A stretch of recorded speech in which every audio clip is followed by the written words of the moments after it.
Welcome to Vin and Mike, episode 18. How are you doing, Mike? What's up, Vinny? Man, was that a boring weekend or what? Real exciting weekend. It was really awesome. Saturday was amazing. Tremendous. Let me get into our sponsor real quick here.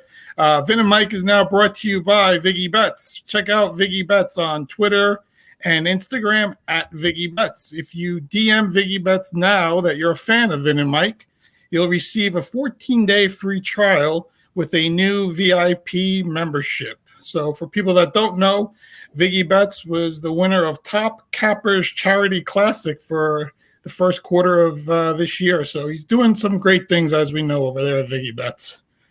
So Saturday was amazing with the Derby, and happy to have our special guest with us today, who is Ron Flatter, who's the managing editor of Horse Racing Nation and also the host of Ron Flatter Racing Pod. Ron, how are you doing?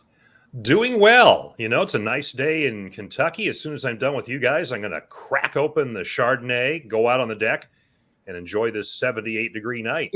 That's the way to do it. That's the way, yeah. Kentucky, and it was definitely an interesting Saturday in Kentucky with Rich Strike, 80-1, winning the Derby. Ron, I'd like to get some of your thoughts on that. Had it all the way. In fact, now I'm coming to you from my yacht on the Ohio River, as a matter of fact. There's nothing, I've said this before, when Mind That Bird won and when Country House was awarded the victory, and I even go back to the first time I saw this was when Sarava won the Belmont Stakes when War Emblem was trying to get the Triple Crown, and he was 70-1. And I looked back, and I was with Brent Musburger. And by the way, by the time this is all said and done, you better get somebody in to come clean up all the names I'll drop all over the place. But I was working with Brent Musburger at ESPN at the time, and we were at the Belmont. And when Sarava won, we were standing at the top of a section around from which you could see the betting windows near us. And about 2 or 3 minutes after the race was official, I said, "Hey, Brent, turn around and look." And there was nobody there. It was like, it could have been whatever sound crickets make. And there could have been tumbleweeds blowing by. There is nothing lonelier on earth than the betting windows at a racetrack after a long shot wins, because no one has that ticket except maybe someone who bet a name, somebody who hit one of those situations. But that was the first thing I thought of. The second thing I thought of was Wayne Lucas just won another Kentucky Derby, because if he doesn't scratch Ethereal Road in the minutes before scratch time the day before, 34 hours before the race, then Rich Strike doesn't get in. And Wayne even joked to Jay Privman from the Daily Racing Form. He said, "I want to know when I get my 10%. And, if not for him, if not for that, Steve Asmussen finally wins a Derby. And Zandon looks like, okay, the closing strategy can work in a Derby to hit the board and the whole paradigm changes. But instead, Rich Strike uses the closing strategy, chases the fastest first quarter mile pace in Derby history, and winds up getting the victory. And so we unravel all this, as we're doing right now, in a very different way than we might have anticipated. Yeah. Ron, it was crazy because we did a preview on Thursday. So Rich Strike wasn't even in the running when we did our preview show. Right. It was just amazing how he just fell into it on Friday and got his opportunity. But we were having some laughs about that before the show today. Yeah, and Mike, we had our Handicappers podcast, we call it the Hardcore Handicappers podcast. I've been doing it now for 5 years, first full year with Horse Racing Nation. And I always go to the AEs. I always say, okay, we better include them just in case. And I saw it to our handicappers with Ed DeRosa and Sarah El Badwi and Mark Midland. I said, I'm going to ask you about Rich Strike and Rattle and Roll just in case, because, you never know. And if all of a sudden somebody's listening to this after scratch time and we didn't anticipate it. And I remember all of our handicappers saying, yeah, if one of them scratches it, I'd take Rattle and Roll more seriously than I would take Rich Strike, largely because Rattle and Roll had the pace component where he was going to be able to sit off the pace a little more closely. Rich Strike was a deep closer. Deep closers don't do well. He didn't have the number, yada, yada, yada, yada, yada. And so, yeah, even when we had that chance where I said, okay, just in case, do you want to look at Rich Strike? And it was like, now. So, the T-shirts that you guys have sure heard this, that the T-shirts that were printed with the full Derby fields that were sold don't include Rich Strike. So, Wow. it's like, some of those old, it's like if you have a campaign button of a presidential candidate and the vice presidential candidate's wrong, well, that might be worth, $1 or $2 more than the original, that kind of a thing. Yeah, I was impressed with Sonny Leone's drive. Oh, yeah. I thought as soon as they broke, he went right to the inside and set himself up, right there and really put himself in a good position right from the start of the race. Did you see the same thing? Well, I certainly did on the replay, because I was certainly focused on what was going on out of gate 20 from the word go. And here he was going off to the rail. And I immediately thought to some turf races I've covered overseas where jocks will do that. And sometimes that works and sometimes it doesn't, because sometimes everybody wants the rail. The interesting thing that happened Saturday is the track was drying because we'd had rain on Friday, overnight rain early in the morning on Saturday, and then it stopped, and then we didn't have any more the rest of the day. And it got a little breezy, so that helped dry the track. But early in the card, jocks were avoiding the rail. Everybody was avoiding the rail because of the fear that it was a dead rail. And then all of a sudden, here's Sonny Leone, and he uses the rail to his advantage, only had to veer outside of a fading Messier in the stretch and did it at just the right time. I mean, as you watch it, you think, they're going to clip hooves or something. But he made the perfect move because he could have gone to the inside and scraped the paint, but not had any room. So he did the perfect move and had plenty of horses, he said in the news conference afterward, to go ahead and make that decisive run and get ahead in literally the last 10 strides of the race. But as I walked back out on the track and I was chasing down quotes and what have you, and I walked all the way to the rail, all the way to the inner rail from the outer rail. The outer rail, it was pretty boggy. You're wearing shoes that, I had old shoes on that I was counting on throwing out because I've had them for forever. And all right, I'm going to be immersed in those. Get to the middle of the track, and it felt like you could build a sandcastle in it. And it was exactly that texture. It was a very beachy texture. You get to the inside rail, by that point in the day, it was pretty packed and pretty firm. And remember, there's 2 hours between the last dirt race and the Kentucky Derby because you have the turf race in between. And so it settled, and I don't know how much they treated it and how much they groomed it, because last year, we had that merry-go-round and nobody could close because the track was so loose. And I haven't asked yet what they may have done to the track this time around. Of course, there was the factor that we had rain this year before the race, well before, not as we did last year.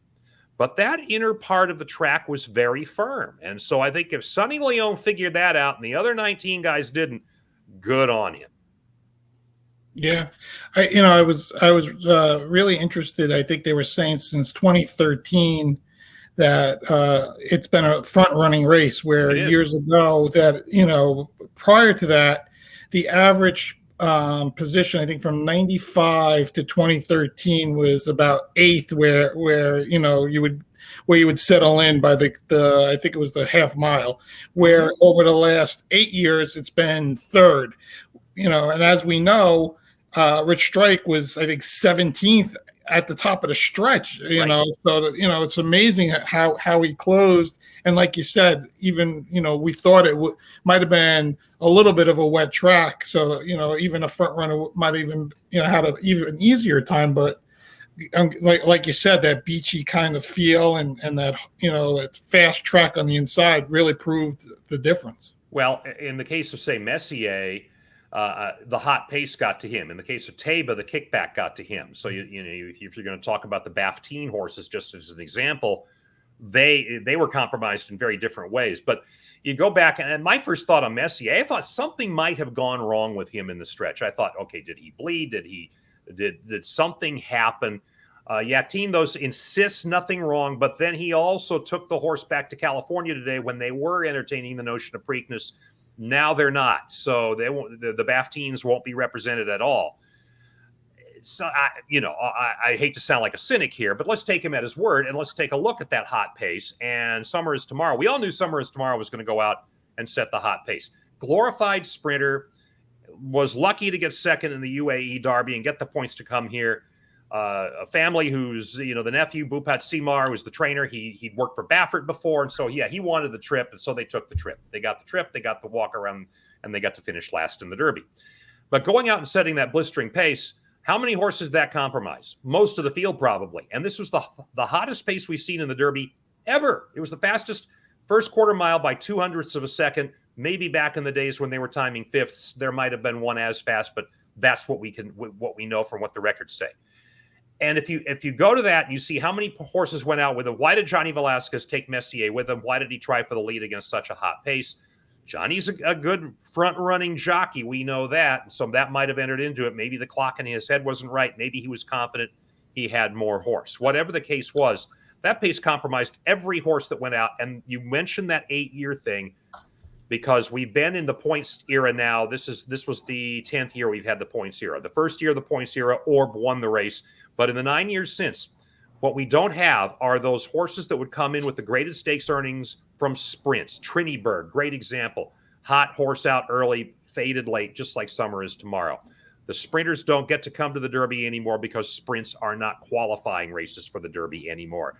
And now we had a sprinter in there, and look what happened.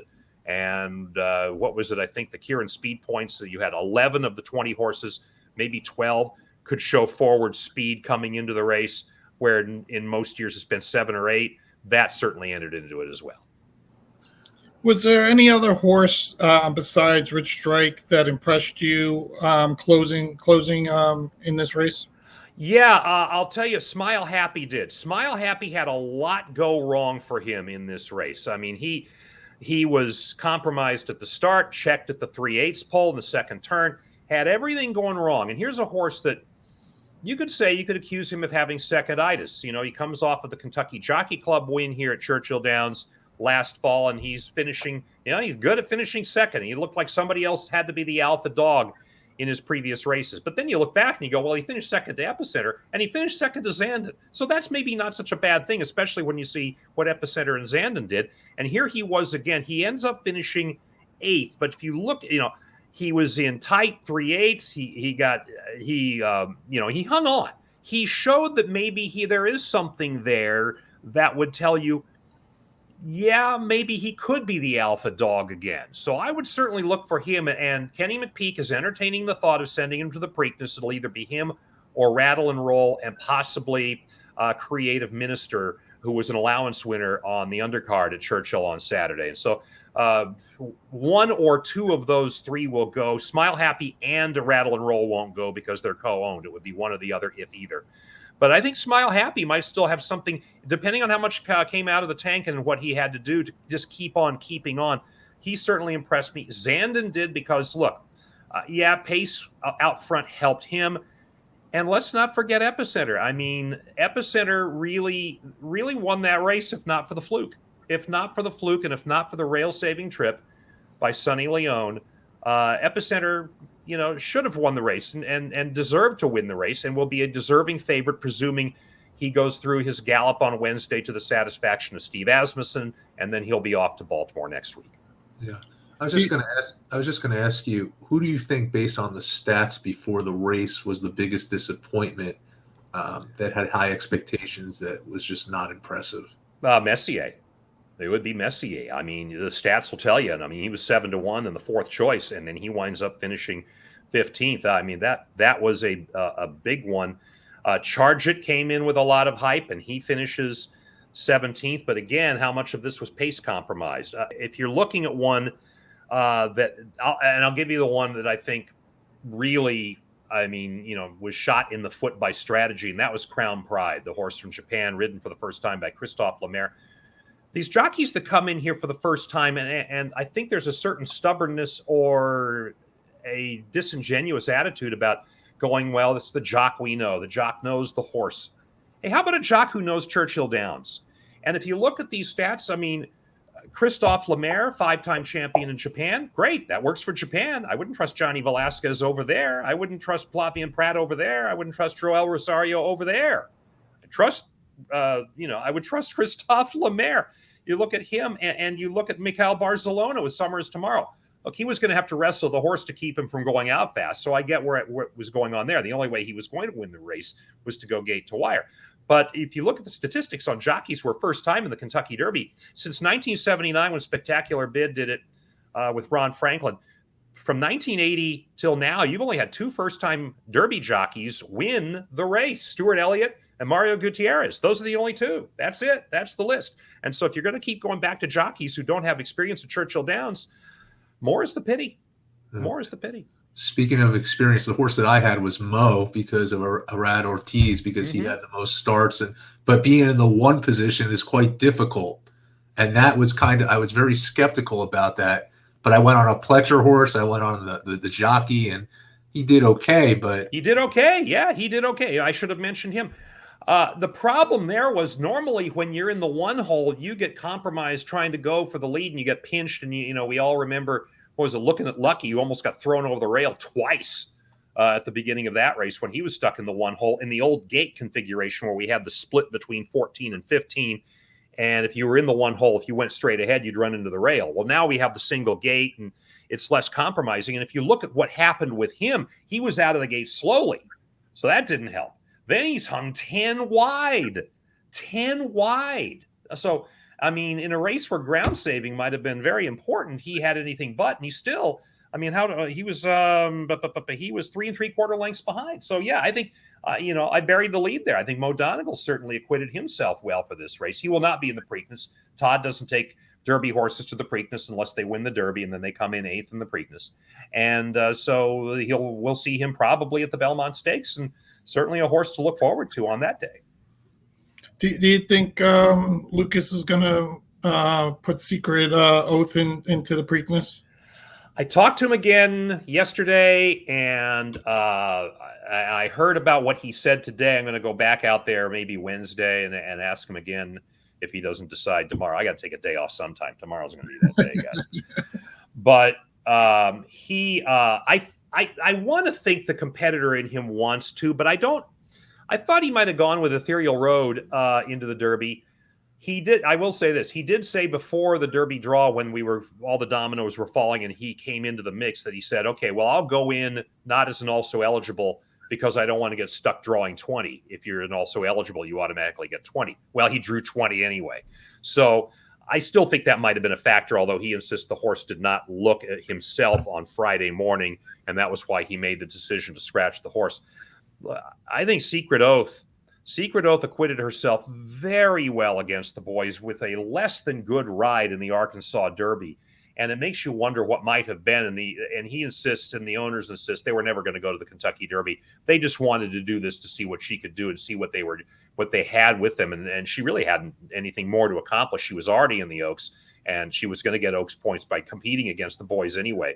So that was, it would be fun to see. And if it did happen, it would be like what we had in 2009 when you had a long shot Mind That Bird coming up the rail, having to veer around one horse, coming up with the bomber win at 50-1 with Calvin Burrell back in 2009, comes into the Preakness, ends up being a long shot in the Preakness because he was regarded as a fluke. Same thing's going to happen with Rich Strike in a couple weeks. And then it was a filly, Rachel Alexandra, who had won the Kentucky Oaks by open lengths, who was sold, by the way, a couple days later, and then winds up in the Preakness thanks to some politicking behind the scenes to get her in. And then she winds up winning the race barely in front of, I think it was a length in front of Mind That Bird. So the story could repeat itself exactly. Wayne took winning colors into the Preakness, finished third after she had won the Derby in 88. So as a guy who's a sporting guy and who likes to run horses, I would like to think he would, but I'm not going to try and predict that because I think he might have said by now he would, and he hasn't yet. What's your feelings about Eric Reed? I thought it was awesome to see him, win the Derby with his story about losing horses and everything that happened. Can you give me some insight on Eric Reed? I'm still learning insight on Eric Reed. Literally 15 minutes before we started recording, I got off the phone with him in my first one-on-one conversation with him. And we were chatting, and now he's got somebody who's handling his media because he's just getting inundated. And I mean, why wouldn't he? I mean, he's an 85-1 shot. I mean, this is the basis for a movie. He could be Gene Hackman in Hoosiers now. So he's a guy. Yeah, no, I wrote all. Find it at horseracing.nation.com, by the way. He's a guy who I don't know much. He's a longtime horseman, that I know. He had the barn fire 5.5 years ago over at his property in Lexington. The fact that he owns his own farm, property, and even training track suggests that he's got a way of doing business with which he's been comfortable, and he's been able to carve out a living. And the fact that he was able to rebuild from the one barn he lost in that fire back in the late fall, early winter of 5.5 years ago, that he was able to persevere through that certainly says something. The story that he made the claim on this horse after a 17-length win in a cheap claiming race here at Churchill Downs says something. So there's a lot of these things I want to fill in the blanks a little bit and learn a little bit more about him. But honestly, anything I tell you from here on in is going to be hearsay, Your Honor, and I don't know that it would be admissible here in the court of Vin and Mike. Yeah, no, it's just a great story, you know, when you hear about the barn fire and all that and everything that's gone on with that. I will say this though, you know, he was wearing that red coat, and I forgot. I think somebody at the New York Times, was it Melissa Hopper maybe, who wrote that he looked like he could have been the bugler, something like that. I don't know if it was Melissa. I think it was in the New York Times though, but. His owner is when I first saw Richard Dawson, I kept thinking like survey says, you know, or something like that. But he goes by Rick Dawson, middle initial E, R-E-D. That's the ownership, and that was why they wear red, because R-E-D are the initials of the owner, Rick Dawson. I finally figured that out for myself, so I got that going for me. Okay, we're learning a lot about him right here, right now. Yeah, that's right. Great. Yeah, sure. Off topic from this, Bob Baffert, I know, a lot going on there, especially with the suspension or potential suspensions or whatever else going on. Give a little insight on what's going on with Baffert. Yeah, and I will, let me go ahead and lay on the table what I often say. And while the relationship has been strained over the past year, I do consider Bob a friend, and he has been friendly to me. But as I've said in words that I have a hunch Bob isn't really fond of, I have said that after a while, even with your friends, you get sick of hearing, honey, it's not what it looks like. But as I would explain, sometimes, if you and your family, members of your family do stuff that pisses you off, and then you still love them. I really wonder why Baffert has been hit as hard as he has been. Okay, I'm not going to argue the merits or the for and against of the charges and the accusations that have been made against him. I will say that in many cases, they have not been fully fleshed out and found to be true in terms of the circumstances that lead you to certain conclusions. Okay, why did the horses die on his watch back at Santa Anita? Okay, well, was it really him, or was it a veterinarian? Was it somebody else? Okay, am I making excuses for him? You decide. I'm not going to try and go beyond that. The positives in terms of Oaklawn and Kentucky, why did the word leak on those positives, but they never leak on anybody else's positives? Okay, I would suggest that there's been a pile on with Baffert. When I lived in Australia for 3 years, there's a saying there called the tall poppy syndrome, that you grow a poppy as tall as you can merely to cut it down. And I would say that right now, Bob Baffert has been a victim of his success in the eyes of those who have decided to cut him down. Are they cutting him down because of the drug overages, or are they cutting him down because of jealousy? Are they cutting him down because of what he said the week after the Derby last year? It was 1 year ago as we are recording this, gentlemen, 1 year ago on this date that he had the news conference out in front of Barn 33 that began to piss off the folks at Churchill Downs, among others. And that was what began to lead to where we have him right now. And that is persona non grata, at least for another, 60 days or so before his suspension comes to an end. So that's my feeling about Baffert. I've been wanting to write it somewhere. You get to hear me unburden myself here in something of a cathartic way. He's going to be back. You don't hire lawyers and spend that much money on lawyers if you don't think you're going to be coming back or don't want to come back. So at some point, there's going to be a story of him coming back here, and it's, at this point, it would be the 2024 Kentucky Derby, and man, won't that be a scene out in front of whatever barn they put him? I have a hunch it won't be as close to the track as Barn 33 was, but it will be a story. But I think his influence on this race, the Bafteens, as I call them, Messier and Taiba did not do well. They're not going to the Preakness, a race that Bob's won 100 times. So, yeah, maybe, it wilts right now, but I think he's going to be back, and there's a reason that he had the success he had, and I'm not going to tell you that it was drugs. Okay, he's got good horses, and he's done well with good horses. Did things get sloppy around the barn? Yeah, clearly, but onward we shall go, I hope. Yeah. No, I happen to agree with a lot of that sentiment, especially, he's had good horses. He's put good jockeys on them. He's put them in the right position. And I think that has a lot to do with his success.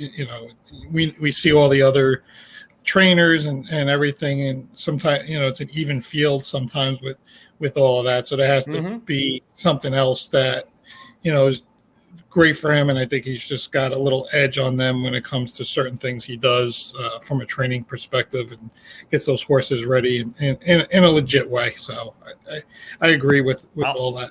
I'll tell you one more thing. If you really want to get Bob Baffert talking about something that he has a passion, and you don't really think about that much, but then you go, oh, yeah, that makes sense. Sales. I would love to be with him at a horse sale and just see how he watches, especially when you go to the back ring and you go back to see the workouts and such, how he looks at horses and what he sees.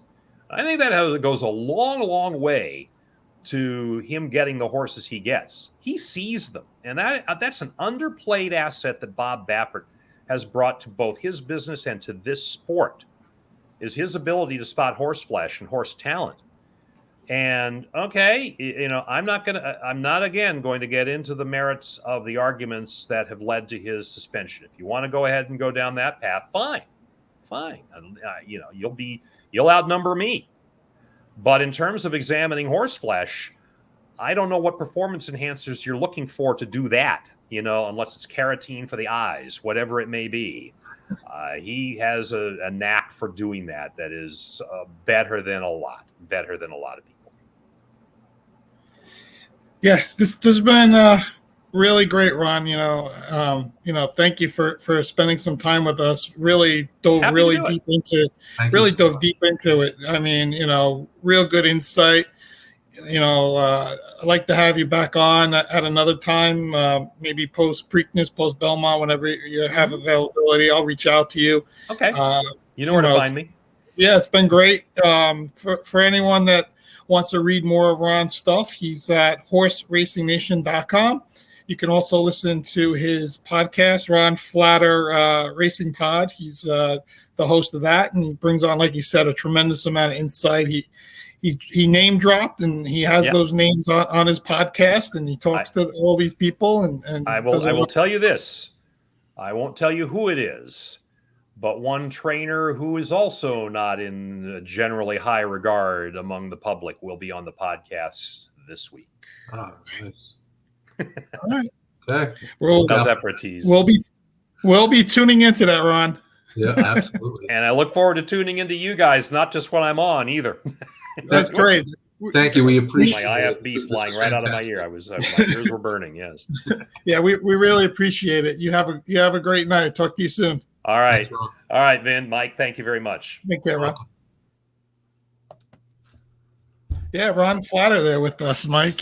Real good insight on a lot of stuff. The first thing that stood out to me, though, I could see him when you see those those announcers at the actual race and they're off. He has such a great voice. Yeah, well, he's been in sports journalism, broadcasting for a long time. He was on FAN local here. He was on CBS radio here. He's had quite an extensive career. I'm just saying his voice is it's perfect for that. Yeah, he gave a lot of good insight. I liked how he even gave us some good horses going into the Preakness and what to look out for.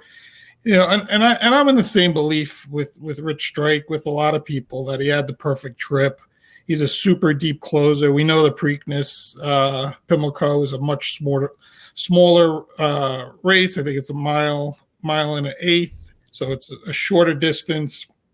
I think he's going to have a much tougher time there. I think the pace will be much more under control. And if Epicenter does run, he will be the favorite. Like you said, I definitely see that. Absolutely. But let's jump on to our next topic, which is the NBA playoffs and what we have coming up tonight and what we saw yesterday. So we have Game 4 tonight, Celtics Bucks, and I know you've been paying some real deep attention to everything, Mike. So some of your thoughts on that? Yeah, so I mean, it's been a great series. Two teams that I felt the winner of this series would go on to the finals. Giannis is just incredible. I mean, he is the whole package. He has shown in this series who he is, what he does. One thing that I've noticed in his game last year to this year is his passing. It's fantastic. He'll drive and he'll force a double team. He's able to pull it out to the open person. And it's just been so impressive. True Holiday's been outstanding. And Portis is a great, but the someone who I really enjoy watching on the Bucks, Vinny, is Brook Lopez, because he didn't have a great career with the Nets, and he's found his team with Milwaukee. Just his enthusiasm and what he brings to the table has been fantastic. And on the Celtics side, of course, is Jason Tatum. Why they lose the last game? They did come back towards the end, but Jason Tatum was forced to 10 points. When Jason Tatum scores 10 points, they're not winning games. He has to be more of a force. He played 41 minutes. You got to have more of an output. Marcus Smart too, 9 points. So again, it's similar. You have to be able to defend these people. It happened in the first series with Trae Young in Miami when Miami was able to double him and trap him. Everything fell apart. When you play the right defense on Jason Tatum and he's not a factor, your team most likely is going to win. So if they continue this, they'll have a good chance. But I think this is a series that goes to 7 games. It's very close. It's a great matchup, and it's been probably one of the most exciting ones to watch.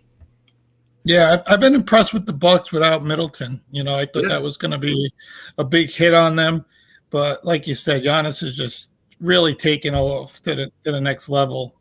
And a higher level than he's even been playing. He's had fantastic games, triple doubles. Yeah. Drew, and like you said, Drew Holiday's been good. I thought Grayson Allen has filled in really nicely, playing more minutes with Middleton out. I thought he's been a real nice addition. Yeah, I think you hit the nail really on the head with Brook Lopez. I think he's really played really well in this series. Go ahead. What else do you want to say? He's found his stride with the Bucks. But, going with Grayson Allen, he's not necessarily going to score a lot of points. He didn't last game. I don't think, as a matter of fact, he had any points, but he played 25 minutes. But just what he provides on the court really stands out. So it's important. Milwaukee, as I said from the start of the playoffs, they have so much depth, and that's why they've been so successful. So it has been a fantastic series, and I truly feel, again, whoever wins this series has a very good shot going to the finals. So, yeah, I'm not in the same mindset of you with this going 7. I just think Milwaukee has a bigger advantage. They're up 2-1. They got this Game 4 at home.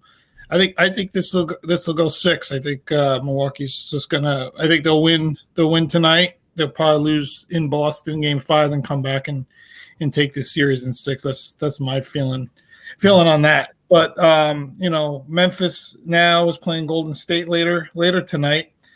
It looks like Ja Morant was doubtful last time I looked before coming on to the show with the knee injury. They're down 2-1. I know the Grizzlies played really well during the season without him, but I think this is just a little different animal, right? You're playing Golden State in a series.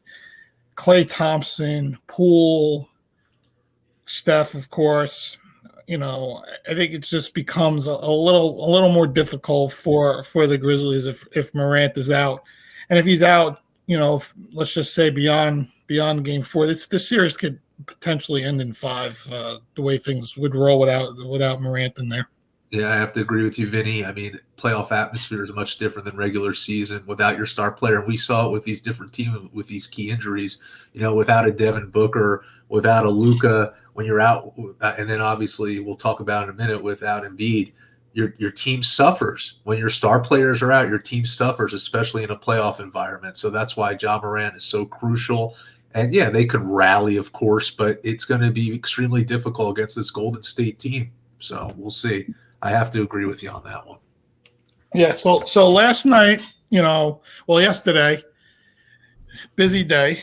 Watch, the early Yankee game on Prime. Had the NASCAR race on. Had the second game of the Yankees on, and then finished the night watching the Sixers play the Heat, and really was super impressed finally with James Harden. He came through in that fourth quarter. I know the car dealer down there in the Philly area that everyone's sort of sleeping on the side of the court. That was I saw that picture. Maybe wasn't as impressed, but either way, that was kind of funny. A pretty viral moment there for him.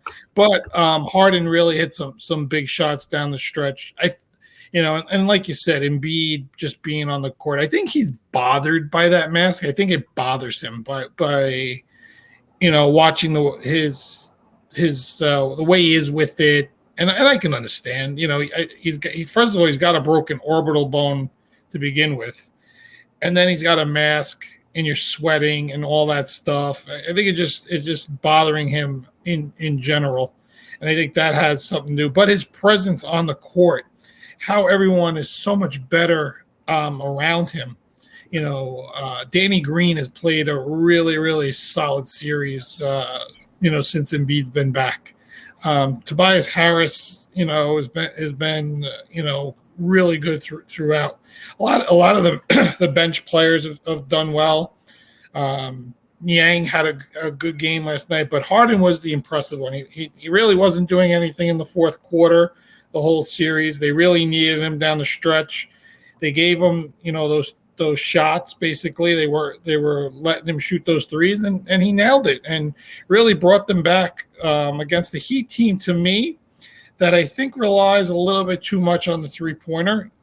I think we talked about it earlier today that we know they're number one in the NBA this year in 3-point percentage, but you have to find other ways to do it besides Jimmy Butler, being your only scorer. I think Bam needs to step up more. They got to just find somebody else that could score without shooting a three. It might be Oladipo. Maybe he's going to finally start getting into those 30, 35-minute kind of games. But I'm if Harden's going to keep shooting like this and with Embiid back, I think the Sixers got a good shot at winning the series. Yeah, they were re-energized. And that's how important Embiid is and these star players. They were down 0-2. They won both at home. They definitely have the momentum. This series, and we'll talk about in a minute, is very similar to the Mavericks series. And I truly feel, Vinny, whoever wins this game 5 coming up, which is in Miami, I think is going to win the series. It is so difficult to go on the road if forced in a game 7 to win on the road. So to me, in this series and in the Mavericks series, this is it. This is a huge game. Both those teams have momentum now. 1-2 at home. They're playing a lot better. They're healthy. So if they continue to play like this, there's no reason why Philadelphia can't win. And I think they have a pretty good chance. I do. The momentum's in their corner. And you mentioned Danny Green. I've been so impressed with him. I have. He's been playing so well alongside Embiid and Maxey and Harden. And as you talked about Harden, I know a lot of people with the whole Nets trade were really skeptical. Okay, is this guy going to be the real deal in Philadelphia? Can he perform in the playoffs? And he did. You're better when your star players play better. People come around, and I'm hoping that Philly could do it. It would be exciting. So we'll see what happens. Yeah, and then, we'll see. We'll see if Harden can keep moving forward. One game is one game. He's gonna need to continue to make those big shots. But I think you're really hit the nail on the head with this home game 5. Right now it's been a home series, right? So it looks like it's gonna go 7 with the home team winning the way things are playing out right now. Correct. But we'll see with Embiid being back. But let's flip over to what Dallas is doing against Phoenix, and this is where Chris Paul always gets the criticism, right?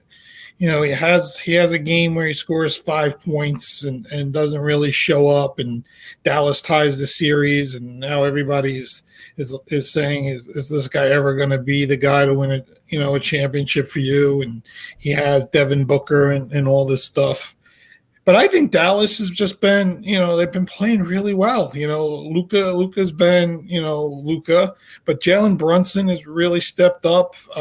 Finney Smith has done a really good job. Our former Nick, Reggie Bullock, has been looking really good. So, all those, as they say, those secondary kind of players around the superstar have really, really stepped up. But I thought Jalen Brunson really showed the kind of scorer he can be and took a lot of the pressure off of Luka there.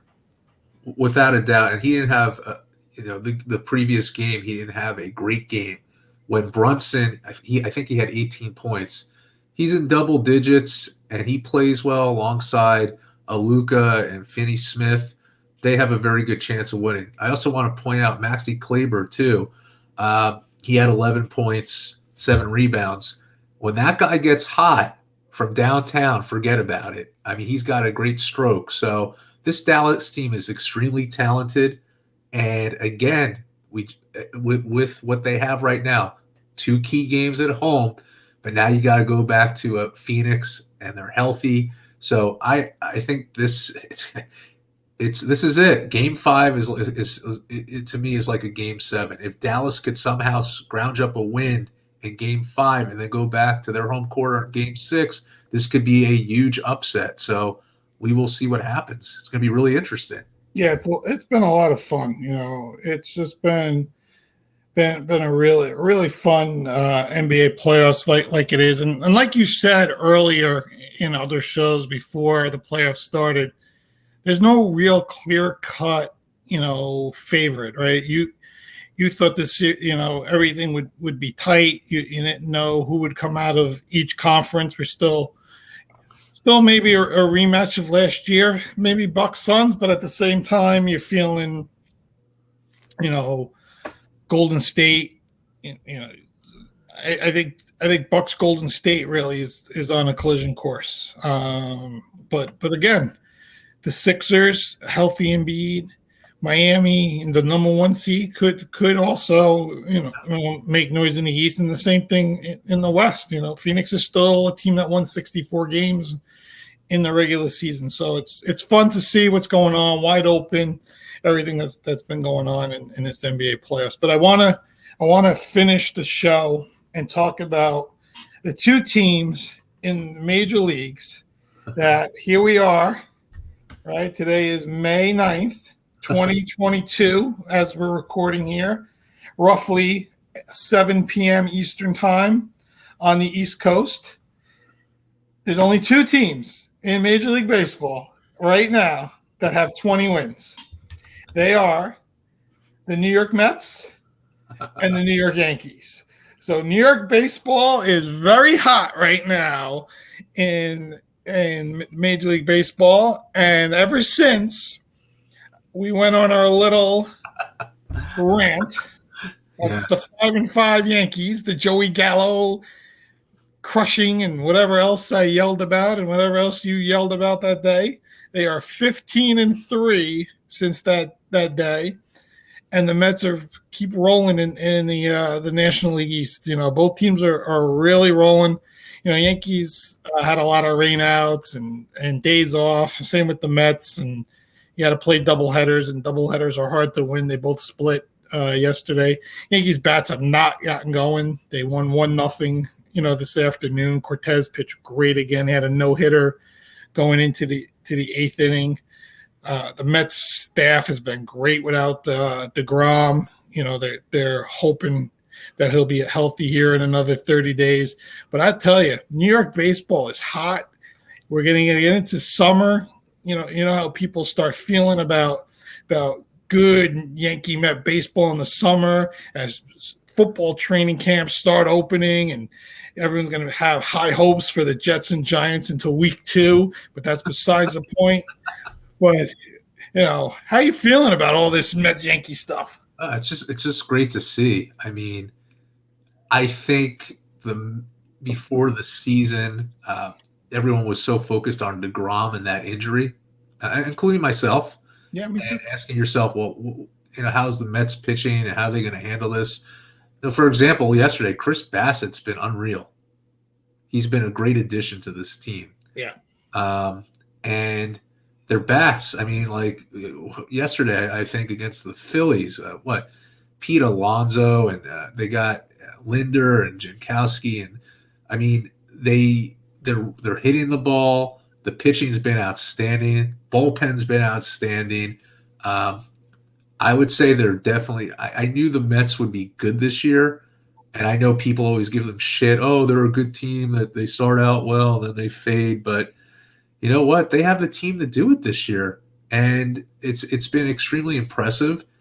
And we have to give props to Buck Showalter, one of my heroes, who – I mean, when I was a Yankee fan as a little kid, Buck Showalter came in '92, and he really doesn't get the credit that he deserves for turning that team around and getting the right players on that team to really start that dynasty and the winners of the '96 World Series. He left in '95, but he set the roadmap for their success. So when they hired Buck Showalter, you knew you're getting a really strong manager who knows strategy, knows what he's doing. His passion's there. So my hat's off to the Mets. I hope they continue this success. And with the Yankees, I still think the batting is an issue. Their bullpen has been, I think, the best. I think that's their best spot right now. Do you agree with that, Vinny? If you have to look at the overall team and the strongest points, would you say their bullpen has been probably the most outstanding? Yeah, I mean, the pitching as a whole. Pitching in general, but yeah. Yeah, I even think the starting pitching has been great. Cole's, figured it out his last 3 starts. I think Aaron Boone got taken off the cliff yesterday, that people were ready to throw him over after 105 pitches for Cole through 6 innings, and then brings him back out in the 7th, and he gives up the home run to tie the game at 1. I think every Yankee fan wanted to run down into that dugout and smack him around a little bit, but they figured out a way with Gleyber Torres hitting the game-winning home run. But yeah, I agree with you. I think the Yankees pitching has been the best. The bullpen's been phenomenal. They're very deep bullpen. And the Mets, I don't have those same loving feelings that you do for Buck, because I think he makes some ridiculous moves when it comes to bullpens. Jack McDowell instead of John Wetland in '95. The reason I think he got fired and Joe Torre came in. The Zach Britton Baltimore thing, where Zach Britton was probably the greatest closer in the history of baseball for one season, and didn't even bring him in a tie game at any point, left him in the bullpen in a must-win game, playoff kind of game. So I think those are the things that get you a little bit worried about Buck. Listen, I agree with that. I agree with that, Vinny. But what he did as far as bringing in the right players to change that team around. I mean, I know as a coach, I think that's underestimated what he did with that team as a manager. Yeah. And again, I think he brings them to a certain point, these teams. He had Arizona, after the Yankees, and they got rid of him, and Arizona won a World Series. He was with Texas. They got rid of him, and Texas got to the World Series. So there's some things that don't intrigue you too much about him. And I know the Mets, really needed stability. They needed somebody to come in there and really kick them around a little bit and get them in shape. And I think that's what he's really good at. I just don't know if he's finally going to figure out to get them over the hump. It's like, again, I'm the one who bashed Matt Stafford all last year, that he can't get anyone over the hump, that he's going to make the bad throw, and he never did. And now he's a Super Bowl champion. People talking about him going to the Hall of Fame. Buck You said, the same Showalter. thing, you said the same thing about me before this podcast. You were Right. I say it about you at least once a week, that you're never going to take this podcast over the top. And now look at us. We're getting all kinds of ratings and good guests and a lot of fun. but who knows? I think Buck was the right move for them at this point.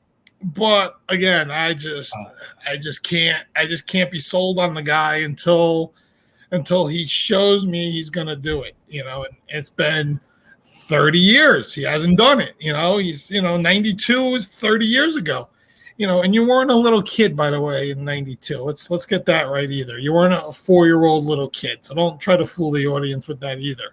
So that's besides the point. But, what was I? What was I? An adult? Like you're at least a teenager. Come on. I was not. Don't make me old. What are you trying to say? You're a millennial? I am actually. I'm like the bot. I'm the. You're the first. You're the first millennial. The first couple of years of millennial. Yes. You're the first. They started millennials when Mike was born. That's just right. So the audience knows. There was no such thing. He popped out, and his dad said, "We have a millennial." By the way, your dad is a big horse racing aficionado. How did he feel about Rich Strike? What was some of his? He was happy. I mean, he just it was such an amazing thing to see for horse racing. It was a great story, and he watched the overview after, just how he just came out of nowhere, this horse. Yeah. Because let's face it, when we were watching it, I thought it was Epicenter all the way. At the end there, I'm like, he's taking it. And then this horse comes out of nowhere. Yeah. And it turns out it's the horse that's 80-1. And it turns out it's the horse that wasn't even on the docket till Friday. So it makes for a great story. And, Ron's right. It probably could be a movie. This could I mean, just the whole story. It is a movie, The Underdog. It was great to see. And he's absolutely right. The people that put money on there is just pure numbers. I don't think anyone – the best handicappers were not picking this horse, right? Yeah.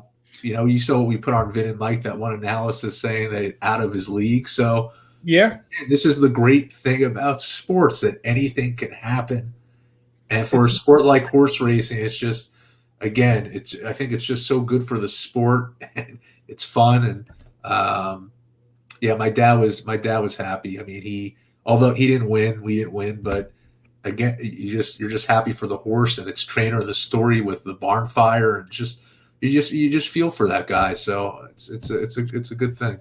Yeah, and just to mention someone that did hit something was our golf guru Anthony. That's right. Who hit the daily double. So for people that don't know, the daily double is you bet the winners in 2 separate races back to back. So the Derby was the 12th race, and the 11th race was the turf race. So Anthony liked the 10 horse in the turf. So what he did is he took $2 and did a 10 all bet. So on a daily double. So you get the 10 to win, and then if you hit that, whoever wins the Derby, you win. So once the 10 won, he was happy he was going to hit the daily double. He thought, $2 bet. Maybe win a few $100. Yeah, that paid $1,300 for a dollar bet. So he walked away basically roughly $2,700. Beautiful on that. So props to him. He also told me Max Homa as one of his golf picks earlier in the week. Max Homa won whatever tournament the golf was. That was one of his 3 picks this week, so he even hit that. So we'll try to have him on again, but he'll probably be on another vacation with all that winning money that he has now in his pocket. Probably on his way back to the hunting grounds of wherever you can go moose hunting or something like that, whatever he does. Speaking of which, what are you going to do without me next week? So that's right. So Vin and Mike will have a special guest host with me. I am working on that right now. I've asked Mike Francesa if he's available. I haven't heard back from the Pope yet, but we hope to have him. I figured, let's see, maybe Stephen A. Smith wants to come on and argue a little bit with me, but I don't know. But we'll see. I'm reaching out to some people I know, some other people. If you're listening to this podcast and you're interested in being the guest host, our Instagram is Vin and Mike Podcast. You can message me there. If you know me personally and want to come on and you have my number, you could text me or message me that way. So, but I'm working on a few people. I think there's I'd like to bring in some interesting people for our audience. I'll try not to interview, Richard Todd without you. So we'll try not to do that. Thank you. I appreciate that. And speaking of football real quick, we saw some lines already come out for the international games that were announced, some of the early games. And Thursday, 8:00, they will announce the full schedule. So right, I'm really excited about that because I think we'll talk about it probably on our Instagram, or now we have our Twitter going. That's that people are starting. If you're on Twitter, you can see us there on Real Vin and Mike also, so you can hit us up over on that end as well. So just real quick, I know we're talking about the schedule. The reason why I'm so excited about it is obviously you always want to know who your team's playing home and away games, but started a tradition about 3 or 4 years ago with my buddy Corey. Who loves listening to this, by the way. And we went to Cleveland, actually, and we actually got to see Baker Mayfield's first game as a Cleveland Brown versus the Jets. And unfortunately, the Jets were winning at halftime, and then everything really collapsed once they put Baker in after the half. He actually didn't start the game. He came in after the half. But that was a really cool experience. Cleveland's a great city. They have great fans. I think Jets fans, we got along so well because we both have very interesting histories with not the best success. So we bonded. But I'm really we're going to do another road game. It just depends where they are. So we'll figure that out. We're going to try it again. So looking forward to that. Nice.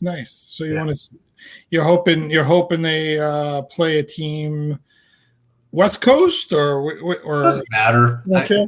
Doesn't matter. Just the experience. Try a new city. Yeah. Okay. All right. Who started that Cleveland game? Do you remember? I can't even tell you. I don't remember who their quarterback was. Yeah, I have to look back. Was it Gus Frerotte? It was not Gus Frerotte. What a great guest, though. Love that.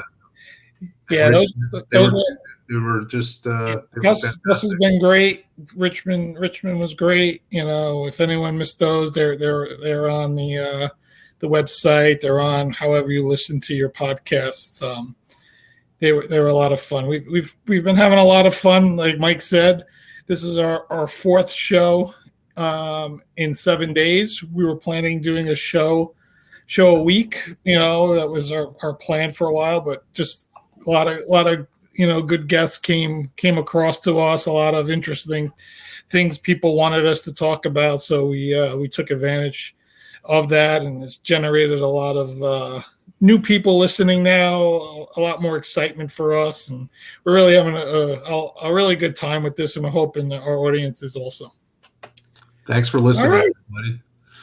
I think that's it. I don't have too much else to talk about. Again, I just want to finish off. Ron Flatter again, HorseRacingNation.com. He's the managing editor there. I really appreciate him being on. And Mike, that's all I got. You good? And that's all I got too. All right. We'll see you next time. Good. All right. Night.